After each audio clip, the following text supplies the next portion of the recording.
Hi, I'm Eleanor Todd. I am presently a independent game design consultant. Let's start at the very beginning. That seems like really concrete. So my I've always loved computer games, right? So I'm old enough to remember some of the very first computer games. Like my older brother, when I think I was 8, he took me to the University of Michigan computer lab, and I got to play Adventure, which was this text-based computer game where you'd like type in instructions and it would tell you what happened back, right? And my brother was also the person who introduced me to role-playing games. So I've been playing games of all sorts since I was 8.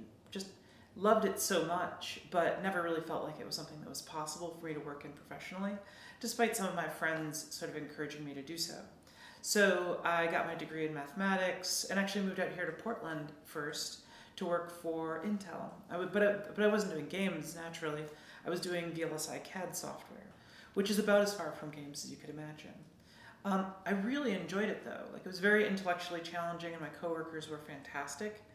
But after a few years of that, I realized that while it was challenging and fun, like basically no one gave the tiniest little shit about whether their microprocessor was 10% faster or not. And so I really wanted to work on something that had more societal impact. And at the time, a good friend of mine had made the transition from role-playing game designer to computer game designer. And after the implosion of that studio, his executive producer had moved out to California and was working at Maxis, which is, and my friend was like, "You definitely need to interview for this job." So I met St. John Bain, the executive producer on, at the time, SimCity Online, a product that never launched, and they recruited me to come work with them. At the time, it was as a programmer. So that's sort of where I started out, working as a server-side programmer for a product that never launched. But that was about, well, let me put it this way. So I was working on this SimCity related project, and there was this other project internally that people were really excited about called The Sims. And I was asked to get involved with some of the early user testing on that, and made a connection with some of the designers on that project, and wound up getting sucked into The Sims and then eventually The Sims Online. Of course, The Sims, when it launched, turned out to be, at the time, the biggest computer game ever. So that completely changed Maxis and the games that we made thereafter. So that was sort of how I got into games. I worked at Maxis for about a decade. I worked on The Sims Online, and then shifted over to working on a game called Spore. I was on that project for 6 years. It was a tremendously ambitious project. I don't know if you're familiar with it. But basically it's a game where you start out as a single-celled organism and you play all the way up to being a galaxy-spanning civilization. And at each stage there's an editor that allows you to create, like, what does your creature look like? Or what does your civilization look like? What do your spaceships look like? And so that was really a delightful experiment in, like, reaching as far as we possibly could, and then, getting like maybe 85% of the way there, right? EA, this was around 2008. EA eventually fell on hard times, and Spore, although we were pretty happy with the product we made, wasn't as economically successful as we wanted. So as usual, there were like layoffs. This is typical in the games industry. And I moved to a small startup that was making social games, which is a euphemism for Facebook games. This company was called Playdom. We made some pretty cool games there. That's where I made the most successful game that I've ever worked on in my entire life. I came up with the idea myself, convinced the team to make it. It was this game called Gardens of Time, which I guarantee you've never heard of, but your 50-year-old aunt from Georgia may very well have. So I made this game for Facebook. It was the first successful hidden object game. It won a bunch of awards, like Game of the Year. It made something like almost $500 million in revenue. But literally none of my friends had heard of it But I knew it was had some cultural impact when indeed my relatives from Georgia started contacting me and telling me that this was absolutely their favorite game, that they, quote, didn't play games but loved this one. Playdom was then acquired by Disney for a bunch of money. And I worked at Disney for a bunch of time, for like 3 years. Let's see. Eventually I moved away from doing creative direction. But at that time I was a creative director. But we had Playdom was made up of a bunch of smaller startups that were sort of like pulled together into one big company. And there was a real need for trying to elevate the quality of the games that we were making. Because this was a time when like the quality requirements for a game to be successful were going up dramatically. And also, like the distance between a Facebook social game and a mobile social game was narrower and narrower, so we're making games for both platforms at the same time. Excuse me. So I transitioned from being an individual creative director over to being the vice president of product. And so I was basically helping Disney Interactive make decisions about which games to make and how to make them better. Eventually, I decided to leave there and go to work for another startup, which exploded horribly. This is the nature of startups. Some of them do very well. Some of them sort of achieve an unstable mediocrity, and the best of all, sort of go for the stars and then crash immediately. And the benefit of that is then you can just try differently. So I was at smaller startups for a couple iterations, and then decided to take some time off. For the last few years, I've been, like, it took about 2 years off from working entirely, and in about the last year and a half, I've been taking on more clients. I know a bunch of people, so I am often approached for like, hey, would you play my game, or would you look at my service and tell me what you think? And when they need more than just like a couple hours of work, then I set up a consulting agreement with them and do work with them that way. For a while, it was just like sort of, 5-10 hours a week with varying different projects. But now I have a large client in China so they're basically like a medium-sized Chinese social games maker that has achieved success in the Chinese market. And they really want to be able to bring their games to the international market. And ironically, the first game that they made was the Chinese port of Gardens of Time. So they sort of knew me indirectly and got into contact with me because of that. And so now I travel to China, 4 or 5 times a year to help them out. When I tell people about my career trajectory, a few people are often curious how I went from being a programmer to being a creative director. Many people get into working on games because they want to do design, but the number of slots for that are really small, right? Especially in larger companies. So the way I approached it was basically, first off, I went to work at Maxis, which is special in a lot of different ways, but one of them is that sort of everybody at Maxis gets a voice in the design. So even though I started out as a programmer, it was totally socially appropriate for me to like give input on design.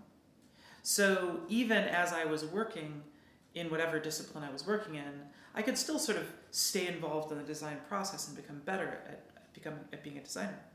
What happened is like every 2 or 3 years, I would shift to a different role that would either expand my responsibilities or shift them into a new domain. So I started out as a senior software engineer, and then shifted over to eventually leading a small team of engineers. And then from there, leading a part of the development organization. And then for Spore, I basically ran the majority of the development organization. But at the same time, like I could contribute to the design.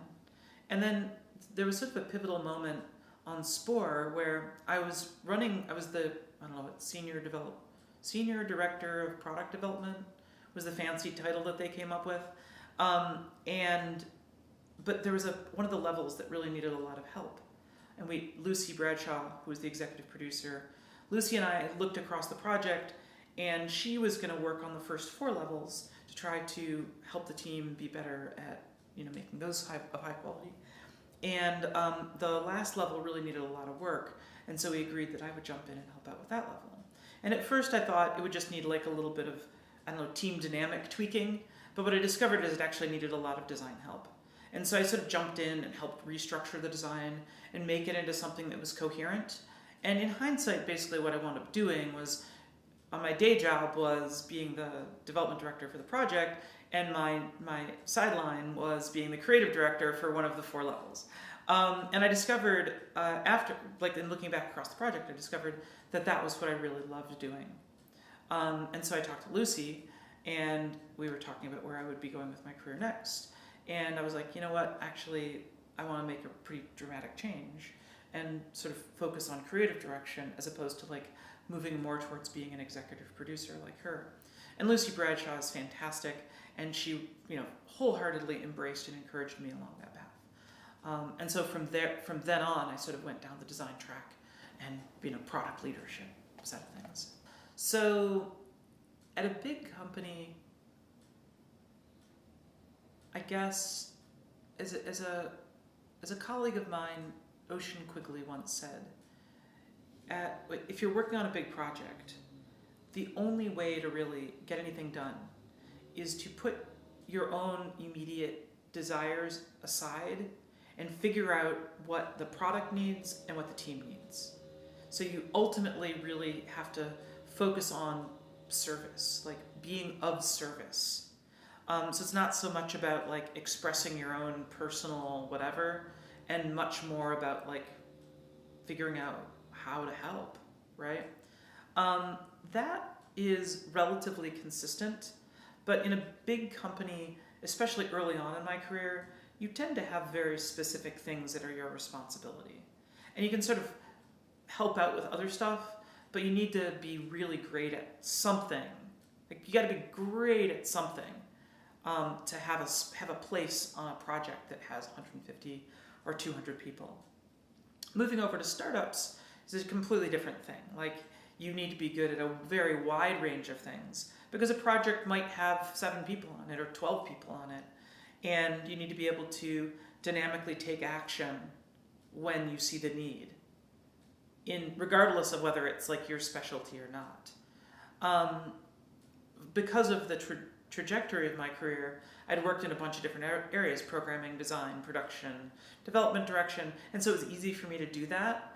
But some folks who try to jump from large teams to small teams have difficulty because they don't feel comfortable acting outside of their specific domain of expertise. Moving from there from like startups to working on my own actually was pretty challenging.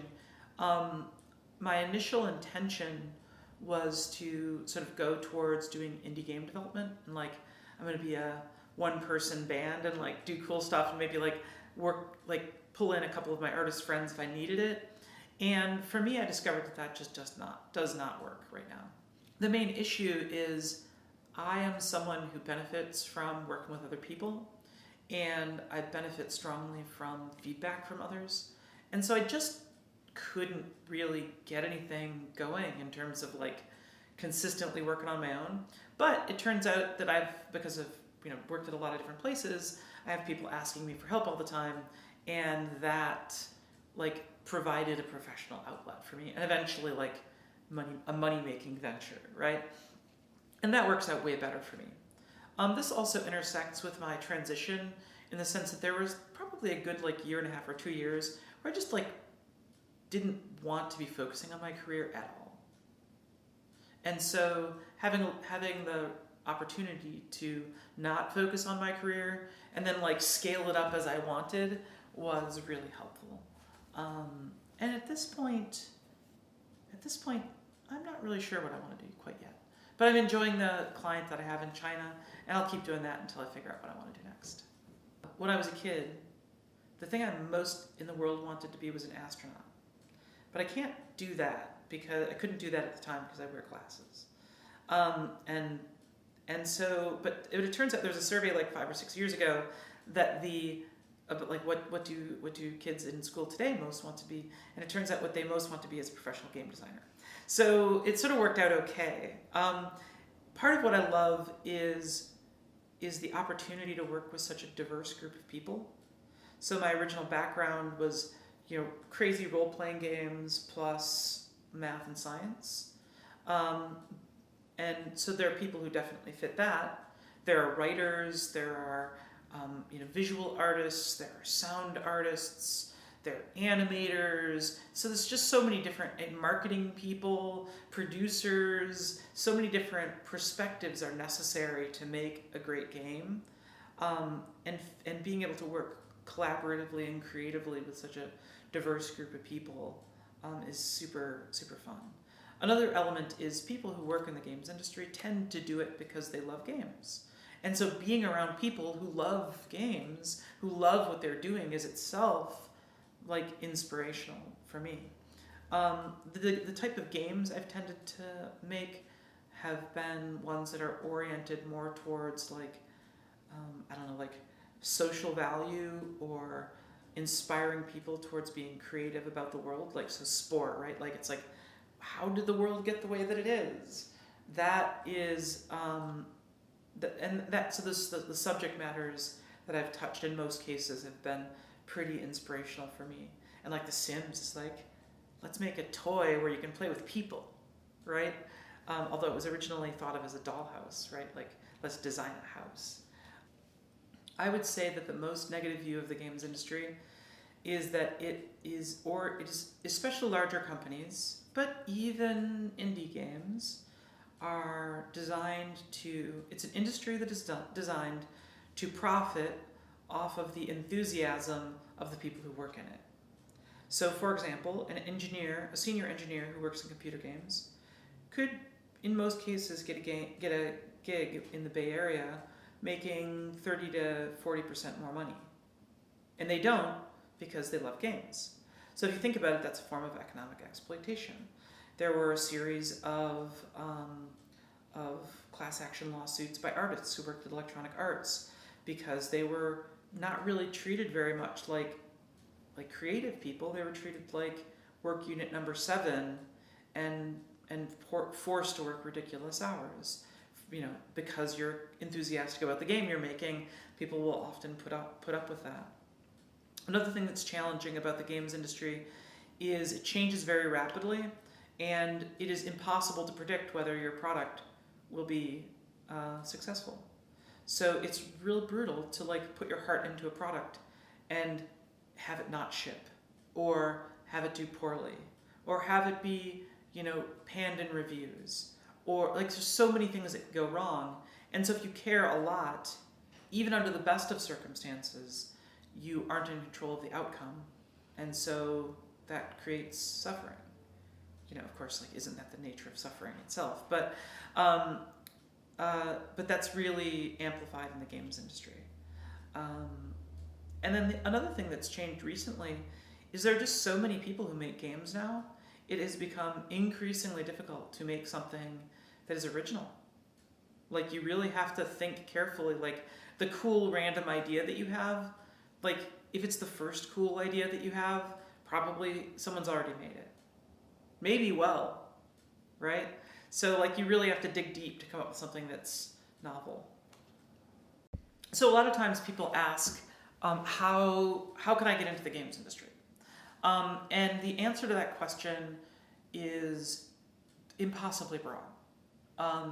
It's important first to think about why do you want to be in the games industry, and what is it that you want to do, right? If your goal is, hey, I just really love games and I want to make one, then the easiest way of getting into the games industry is spend your spare time making a game, right? It's never been easier. You can get Unity for free. For cheap or free, you can get tons of assets from the Unity Asset Store, and you can just make a freaking game. If you need help, get your friends to help you make the game. If you don't know how to program, learn, or get a friend of yours to help. If the reason you want to work in games is just you love making games, then the answer is just make games. And don't worry too much about the economic outcome. Just make a game, release it, get people to tell you what they think about it, and make it better. If your goal is to make a living by working in games, then the only predictable way that I know of to do that is to basically get a gig at a pretty big games company. And to do that, you need to be demonstrably great at something that's relevant, right? So like if you're a programmer, you need to be a demonstrably great programmer. And demonstrably great means you probably need to have made some games, right? You need to have some area of expertise. I'm a gameplay programmer, I'm a graphics programmer, I'm a back-end programmer.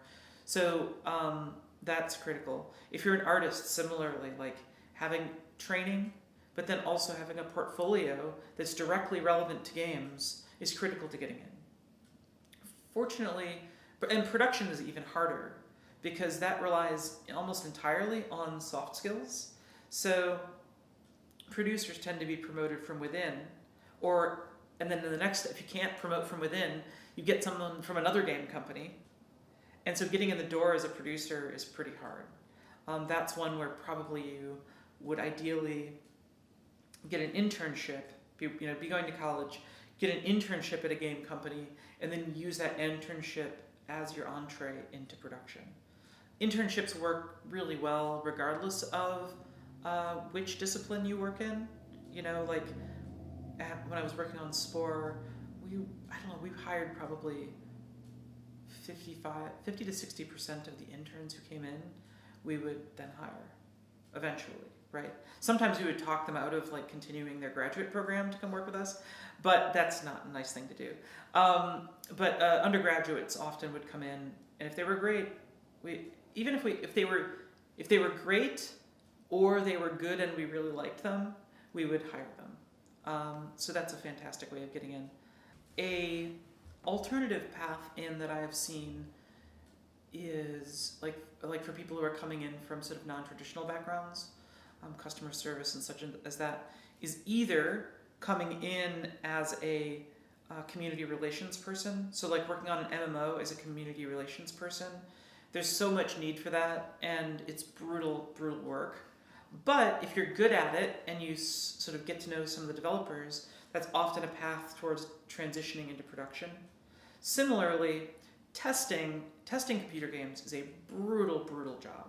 It is not playing games all day. It is playing broken, terrible games all day long. And the same one over and over and over and over. But it is incredibly valuable, and people who are great testers become test supervisors and then often transfer over into production. So, or even design. In fact, I'm thinking about one of my coworkers named Guillaume Pierre. He started out as a tester, and I think now he's either a creative director or executive producer. So like, this is a tried and true path into production and design, but it's hard. it's a hard path, but it's doable. The other way I would say is like if you have a non-traditional background and also are good at programming, like went to a code school or something, less and less are large companies looking for explicit credentials in programming, and will more often rely on just a body of work. So if you can go out and make some awesome games that demonstrate your skills, and then say like put those up on GitHub or something where people can look at the code, that can be an entree into being an entry-level programmer on a games project. Well, it's demonstrably possible. I mean, there are a lot of game developers who live and work here in Portland. Like, what is it, like Untitled Goose Game, which just came out and is achieving some acclaim. They're located here in Portland. So it's demonstrably possible, but as far as I can tell, there are no like large players like EA or Blizzard or any of those big companies. So they're smaller teams of people who already know each other. So if one wished to get into one of those companies, you'd probably need to make some social connections to them. And the number of such positions is probably more limited than someplace like the Bay Area or Austin. The good news is that like most of the big game companies, they need people pretty badly. And so if you can get an interview and get a job offer, they'll often pay for your relocation. So like that is a way of sort of shopping around more broadly and seeing like, oh, hey, okay, great, I got an interview at, I don't know, EA down in the Bay Area or up in Vancouver, and then they can help you once you get the job. Be nice to everybody you work with, because you never know when you're going to work with them again, or whether they're going to start working at a company you wish to work at later. Put the interests of your game, whatever game you're working on, before all other things, while keeping the first rule in mind. The biggest advice I wind up giving to games executives is no design risk is the biggest design risk of all. And what I mean by that is very frequently people, like when they're thinking about what kind of game to make, they think, oh, well, I'm going to make, this game over here has been very successful, so I'm going to make another game just like that, except I'm going to make it better, and I'm going to like change the story a little bit. And that game, at very best, is going to get like a fraction of the success of the game you're imitating. And so by not taking risk on, you're kind of guaranteeing mediocrity or worse. So if your goal is to make something great, you need to like reach further than that in order to have any chance of success. Games are so broad, right? Like board games, computer games, role-playing games. So let's start. My favorite role-playing game right now is, I'm super into live-action role-playing, and the last run of a series of LARPs called Event Horizon just finished, and that is far and away my favorite live-action role-playing game. Unfortunately, one cannot do that now. Instead, one could go to New World Magischola, which is a not Harry Potter themed wizard school. Super great. My favorite board game right now, that's a tough one. My favorite board game right now is probably, it's a little older of a game. It's called Hanabi. It is a cooperative card game that involves, it's sort of like very sophisticated Indian poker, in that I'm holding a hand of cards and I can't see what cards I have. Everybody else can see them. They have to give me nonverbal cues about what I have. Anyways, super fun game. My favorite computer game right now. My girlfriend and I right now are really into playing horror video games. So currently we're playing the PS4 remake of Resident Evil 2. It's too scary for her to play for more than a couple minutes, but we sit on the couch together, I run, I drive, and we play together. So that's super fun. My favorite computer game of all time is Civilization 2, which I basically have a minor in Civilization 2. I played that game instead of going to classes for probably a couple semesters, and while that was not good for my GPA, it did prepare me well to be a game designer.